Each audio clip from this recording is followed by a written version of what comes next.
When my wife casually mentioned over dinner that she was taking a trip with her coworker, I froze. She said it so lightly, as if it were the most ordinary thing in the world. But something inside me twisted. My instincts told me this wasn't right. She didn't ask, she simply announced it with a faint smile, like the choice had already been made without me. When I met her gaze, I saw no hesitation, no shame, only the quiet confidence that I would just accept it.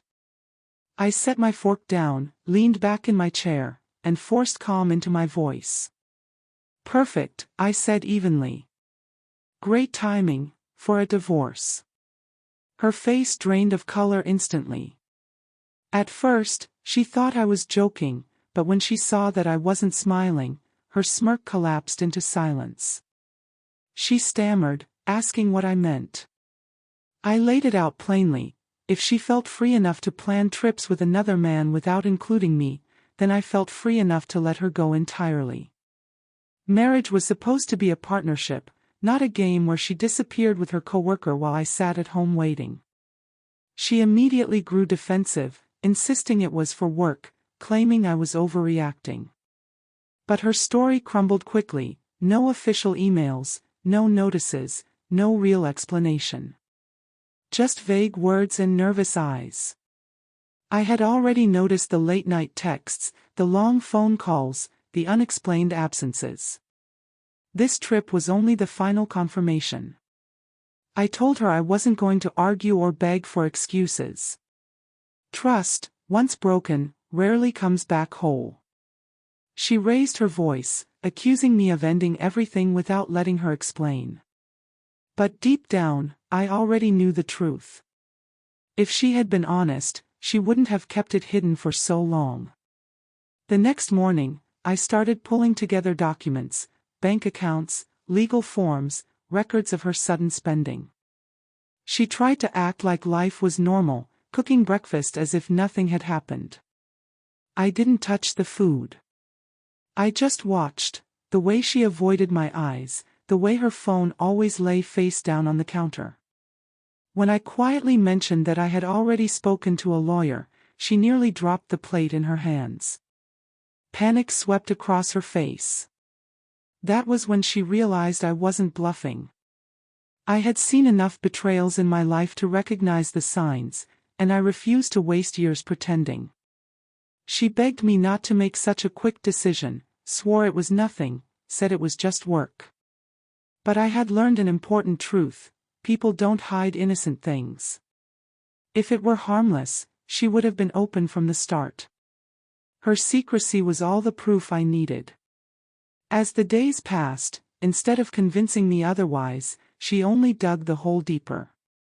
Her coworker's name kept popping up on her call log.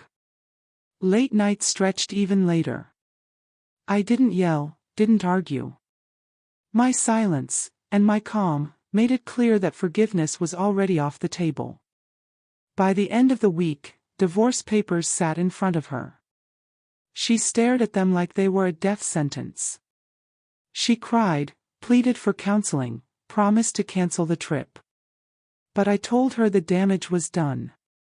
If loyalty was something she had to reconsider, then she was never truly committed in the first place. Her tears didn't sway me. They weren't remorse, they were regret at being caught. I packed a suitcase and set it by the door, the same way she had planned to leave for her trip. Only now, the journey was different. When she finally walked out, dragging her bag behind her, a strange calmness washed over me. It wasn't anger. It wasn't joy. It was freedom. The kind that comes from releasing a weight you should have dropped long ago. In the weeks that followed, I found peace in the simplest routines. No more suspicious calls. No more lies disguised as excuses. The house felt lighter, my days less heavy. I realized I had been living in a one-sided marriage, where trust had been quietly dying for years. At first, she sent messages, apologizing, begging for another chance. But I never answered. I had already spoken my final words the night she announced her trip. Great. Time for divorce. Short. Clear. Final. The only response she ever needed. And as time passed, I knew I had chosen right. Some betrayals don't need written proof, they expose themselves through actions. And when that happens, the strongest revenge isn't shouting or fighting. It's walking away and never turning back.